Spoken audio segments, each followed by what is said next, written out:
नमस्कार। शब्द विन्यास 666 पर आप सभी मित्रों का पुनः पुनः स्वागत और अभिनंदन। कहानियों की इस श्रृंखला में आज की कहानी है ममता कालिया जी की कहानी मान लो कि। अपने आत्मीय जनों के जाने के बाद भी हमें उनकी हुड़क कैसे लगती है, इसी का जिक्र है ममता कालिया जी की कहानी मान लो कि में। तो हम भी सुनते हैं कहानी को और याद करते हैं अपने उन आत्मीय जनों को जो अब हमारे साथ नहीं रहे। तो सुनना प्रारंभ करें। आजकल टॉप 10 का जमाना है।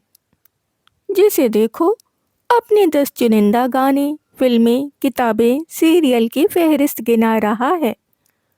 मैंने भी टॉप 10 ढूंढे हैं, बहाने या कारण कि आजकल मैं कम क्यों लिखती हूँ। सबसे पहली फटकार, जब देखो किसी न किसी की चेतावनी, नालिश, खबरदार, हमारे बखिए उधेड़े। पहले अपनी तरफ देखो, इतना समूह और इतनी बड़ी बात। बरसों पहले दादी को केंद्र में रखकर एक कहानी शुरू की थी। पापा से जिक्र किया, जरा सुनाओ क्या लिखा है। सुनाया, वे बोले, यह कहानी लिखोगी तो सबको पता चल जाएगा कि मेरी माँ का एक पैर खराब था, वे भचक कर चलती थीं। मुन्नी, तेरे पास कहने को अच्छा कुछ है ही नहीं क्या? हो गया ना कबाड़ा। लिखे हुए 80 पन्ने फौरन खारिज कर दिए। माँ बाप को उलांघकर कलम चलाना कितना मुश्किल होता है। अब वे फटकार लगाने वाले भी नहीं रहे, पर उनका दिया निषेध रह गया। वे एक एक कर छोटी छोटी बीमारियों में प्रस्थान कर गए। मेरे लिए कीलों पर टंगी सूक्तियां छोड़ गए। दोस्तों ने कहा, भाई तुम हिंदी वाले गजब अतिरंजना से काम चलाते हो। नौटंकी के बगैर कहानी खड़ी नहीं होती क्या? मैं तो जीवन भर नौटंकी से चिढ़ती रही। इस तोहमत पर एकदम बौखला गई। तय कर लिया कि अब नहीं लिखना है। अपना मामूली जीवन मामूली ढंग से जीना है। आदर्श छोड़ जाने से अच्छा है दुनिया में अपना प्रतिदर्श छोड़ जाना। अब सब कुछ बक्से में बंद कर डालना है। सुबह 7 से 11 बजे तक एक निहायत औरताना दिनचर्या जीनी है, जिसमें होगी सुई सलाई, चकला बेलन, कुकर टोस्टर, टीवी और कुछ मनोरम पत्रिकाएं। 7 से 8 बजे शाम कुछ राहत मिलती। उस समय टहलने का कार्यक्रम रख लिया, यानी भूले से भी दिमाग कागज कलम की तरफ ना लपके। घर से 3 गली दूर एक फटे हाल मैदान था। मैदान में 1-2 पत्थर की पटिया बेंच की तरह पड़ी थी। बेतरतीब घास उगी थी, शायद इसीलिए उसे पहला पार्क कहा जाता था। कुछ दूर और जाने पर निश्चित ही दूसरा और तीसरा पार्क आता, पर यह मेरे शोध का विषय नहीं था। मैं पहले पार्क तक जाती और धीरे धीरे लौट आती। वर्षों पहले पति ने समझाया था कि औरतों को अकारण अकेले नहीं घूमना चाहिए। यह बात दिमाग के एक कोने में पड़ी थी। सोच रखा था कोई अकस्मात पूछेगा कि कहाँ जा रही हो, तो कह दूंगी दही का जामन लेने निकली थी। वहीं पार्क में मैंने उन्हें देखा था। धुंधलाती शाम में मेरी वाली बेंच पर वे सीधे सड़क की तरफ मुंह करके बैठे थे। एक पल को जी धक हो गया। यह 1995 में पापा कहाँ से आ गए? वह तो गाजियाबाद में रहते रहते निशेष हो गए थे। उनकी अस्थियां मैंने अपने हाथ से गढ़ की गंगा में डाली थीं। उनकी मृत्यु का प्रमाण पत्र लेकर मैं कोर्ट कचहरी मारी मारी फिरी थी। उनकी याद आज भी मेरे अंदर बेचैन कबूतर से फड़फड़ाती है। क्या स्मृतियों में इतनी शक्ति होती है कि वे किसी को जीता जागता मेरे शहर की बेंच पर बैठा दे कि लो 7 बजे सजल यहाँ आएगी, मिल लेना? या शायद मैं उम्र की उस पड़ाव पर पहुंच चुकी थी जहां से हर बूढ़े आदमी में अपना पिता दिखाई दे जाता है। बिल्कुल पापा की तरह उन्होंने बुशर्ट और पजामा पहन रखा था और पैरों में हवाई स्लीपर्स। पापा के उस पहनावे से मैं खींच जाती थी।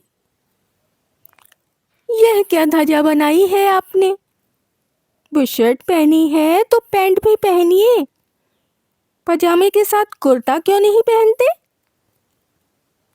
तू मुझसे साहबियत तो लगाया मत कर, मैं ऐसे ही रहूंगा। उनकी दलील थी कि कुर्ते में साइड पॉकेट होती है, इससे उन्हें पैसे निकालने में तकलीफ होती है, फिर जेब कट जाने का भी खतरा। पैंट बेल्ट के बिना कमर से खिसकने लगती है और बेल्ट लगाने से वे रिलैक्स नहीं कर पाते। इस विभ्रम का असत्य जानते हुए भी इसे अनुभव करना मुझे रोमांचित कर रहा था। मैं बेंच के दूसरे किनारे पर बैठ गई। वे वैसे ही बैठे रहे, बिल्कुल पापा की तरह, एक टांग पर दूसरी टांग चढ़ाए, टूथपिक से दांत कुरेदते हुए, सड़क की ओर प्रतीक्षा कुल आंखें। माँ कहती, इन्हें तेरे आने की हुड़क लगी रहती है। 2 छुट्टियां भी पड़ जाएं तो इन्हें लगता है तू आएगी। ऐसा है, तू आ जाया कर, आने जाने का किराया मुझसे ले लिया कर। हमेशा रुपए पैसे में सोचने वाली मेरी बुद्धू माँ का यह गणित नहीं, इतिहास था कि वे अपने जीवन में माता पिता से बहुत कम मिल पाई थीं, क्योंकि घर में कभी रेल किराया नहीं जुट पाया। मेरी दिक्कतें अलग किस्म की थीं। तनख्वाह का एक छोटा हिस्सा मैं हमेशा दबा कर रखती थी कि आड़े भेड़े समय में काम आएगा, पर अपने समस्याग्रस्त स्कूल, उद्यमी बच्चों और सेवक विहीन गृहस्थी को किस पर छोड़ती? उन्होंने जेब से एक छोटा सा कपड़ा निकालकर चश्मा पोंछा। शायद वे उठने की तैयारी में थे। मेरा बड़ी जोर से मन हुआ उन्हें छूने का। पापा इसी तरह चश्मा साफ करते थे। माँ मलमल का कटपीस लाकर चश्मे पोंछने के रुमाल बनाती। सुनिए, आप मेरे पापा से ऐन मैन मिलते हैं। क्या आप रोज यहाँ आएंगे? मैं उनकी फोटो लाकर दिखाऊंगी। अब उन्होंने मेरी तरफ देखा। चश्मे से झांकती 2 गहरी आंखें, होंठ हल्की स्मित में फैले। बेबी नहीं, मुन्नी। मैं फूल जैसी हल्की थी इस पल। कहाँ बचा है कोई इस दुनिया में अब मुन्नी कहने वाला। उन्होंने अस्फुट स्वर में कहा। 1 मिनट को मुझे लगा मुन्नी लौट आई है। बिल्कुल ऐसी ही थी वह, लाख काम में घिरी हो। मुझे देखकर पास आकर बैठ जाती। पापा खाना खाया? पापा सवेरे दूध पिया? पापा रात में टॉर्च लेकर क्यों नहीं निकलते? मुझे डर लगने लगा। पता नहीं उनकी उम्मीदों को मैं पूर्ण करूंगी या चकनाचूर। मुन्नी अब कहाँ है? यह है तो मेरे पास, उन्होंने कहा। इसी तरह आ बैठती थी मेरे साथ 8:40 की खबरें सुनने। कितने लाड़ से मेरी डपट सुनती थी। सुनो, तुम्हारी भाभियां तुम्हारी जैसी क्यों नहीं बनती? नाटक ही सही करे तो एक दिन। क्या बताऊं पापा, उन पर घर भर का बोझ जो है। दरअसल मैं इस नाटक का बोझ अब झेल नहीं पा रही थी। थोड़ी देर और रुकती कि मेरे बेटे मुझे ढूंढने निकल पड़ेंगे। उन्हें लगेगा माँ जरूर कहीं गिर पड़ी हैं या रिक्शे से टकरा गई हैं। मेरी उलझन दूर करते वे उठ खड़े हुए। कल आओगी? मैं रोज आती हूँ। आप? मैं तेरी तलाश में तीसरे पार्क तक जाता था। अब से यहीं बैठूंगा। जिंदा तारों का गुंजलक बनी मैं लौट आई। देर रात तक करवटें बदलती मैं सोचती रही उनके बारे में। क्या सबके पापा एक जैसे होते हैं? जरूरत होती है उन्हें हाथ बढ़ाकर छूने की। दिमाग ने कहा, नहीं, तुम्हारे पापा तो साहित्य मर्मज्ञ थे। मैथिली शरण गुप्त, जयशंकर प्रसाद और नवीन की सशक्त पंक्तियां उन्हीं के मुंह से तुमने जानी पहचानी। पिता का कोई विकल्प नहीं। अगले दिन जब देर शाम मैं वहां पहुंची, वे बैठे हुए थे। मुझे देखते ही उन्होंने उठकर कोने में पीक थूकी और आते आते बोले, आज बड़ी देर लगा दी। बिल्कुल यही जुमला मेरे पापा बोलते जब मैं कहीं आसपास चली जाती। 4-6 रोज वे मुझ पर पूरा कब्जा चाहते, पर मैं उन्हें प्रसन्न देखकर इतनी संतुष्ट हो जाती कि मुझे दिल्ली के ढेर काम याद आने लगते। मैं उन्हें एक डाल मानती जिस पर मुझे शाम तक वापस आ जाना है। वे मेरे इंतजार में मोड़ तक कई चक्कर काटते। क्या कर रही थी? राजू खेल कर आया था, उसे भूख लग रही थी। नाश्ता बनाने में देर हो गई। स्टोव पर तो नहीं बनाती? मुझे हंसी आ गई। नहीं, गैस है। पापा भी इसी तरह की फिजूल फिक्र करते थे। तूने कभी खाना बनाया नहीं, कैसे करती है? हाथ ना जला बैठना। मुझे रसोई से हटाने को वे कई दलील देते। रहने दे, मैं मोहिनी का बनाया खाना खा लूंगा। रोज खाता ही हूँ। पर जब तक मैं हूँ, मैं कहती। कुछ देर मेरे पास बैठ। तेरे दिमाग का रसोईकरण कुछ ज्यादा ही हो गया है। पापा कोई बहुत पेचीदा बहस छेड़ देते, कभी नई कहानी पर तो कभी समकालीन कविता पर। दिक्कत तब होती जब वे 50 और 60 के दशक की रचनाएं उद्धृत करते और मैं 80-90 के दशक की। पापा सुस्त हो जाते। शायद मैं आउट ऑफ डेट हो रहा हूँ। सच्ची बात तो यह है कि पढ़ी हुई कहानियों को ही दोबारा पढ़ने में मुझे सुख मिलता है। यह कोई सीमा नहीं है पापा, पर अध्ययन में गहराई के साथ साथ विस्तार भी जरूरी है। कहाँ खो गई?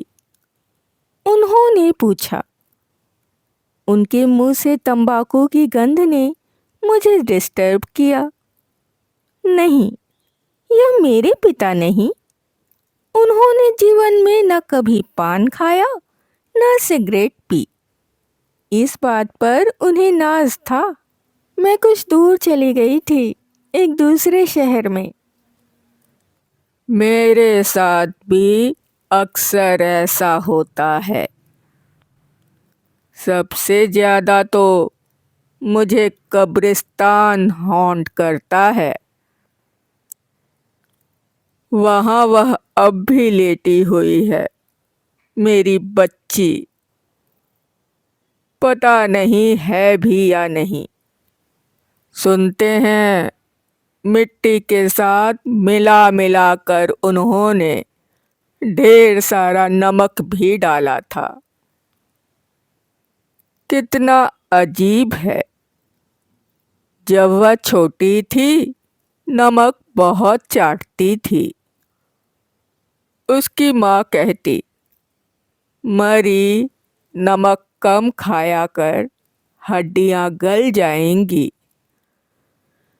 तब किसे पता था यह नमक ही उसका अंतिम भोजन होगा। इस क्षण हम दो अलग अलग जीव थे। इतने समय का जिया विभ्रम अब छिन्न भिन्न था। मेरे जहन में शमशान आता है। वह 6x6 का चबूतरा दिखता है जिस पर उन्हें रखकर धूं धूं जला दिया गया। उन्हें कुछ नहीं हुआ था। डॉक्टर ने कहा था वे ठीक हो रहे हैं। घर आ गए थे।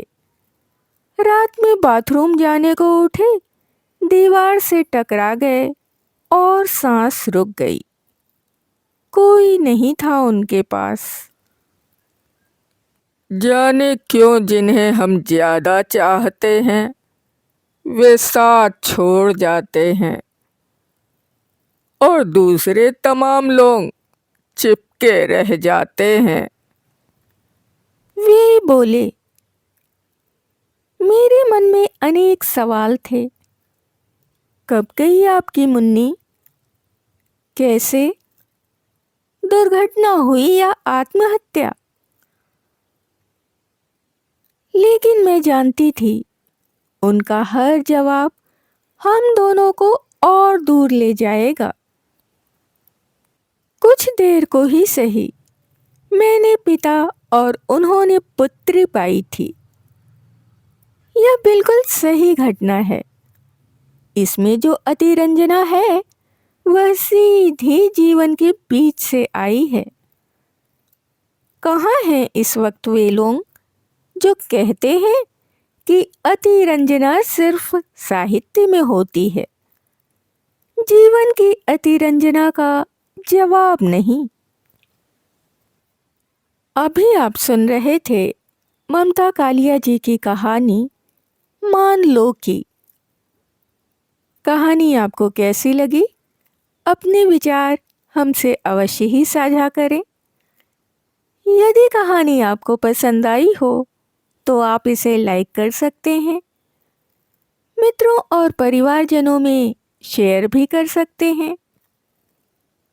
जो भी सदस्य पहली बार चैनल पर आए हैं वो चैनल को सब्सक्राइब कर लें और बेल आइकन को दबाना बिल्कुल भी ना भूलें। कहानियों और उनके प्रस्तुतिकरण से संबंधित यदि कोई विचार, सुझाव, आलोचना या फरमाइश आपके पास हो तो उसे कमेंट्स के जरिए हम तक आने दें। इसके अतिरिक्त अपने पसंद की कोई कहानी, उपन्यास या अपने पसंदीदा किसी लेखक की कोई रचना यदि आप हमारे द्वारा इस मंच के द्वारा सुनना चाहते हैं तो उसके लिए भी आप कमेंट्स में हमें लिख सकते हैं। अभी के लिए विदा। शुक्रिया।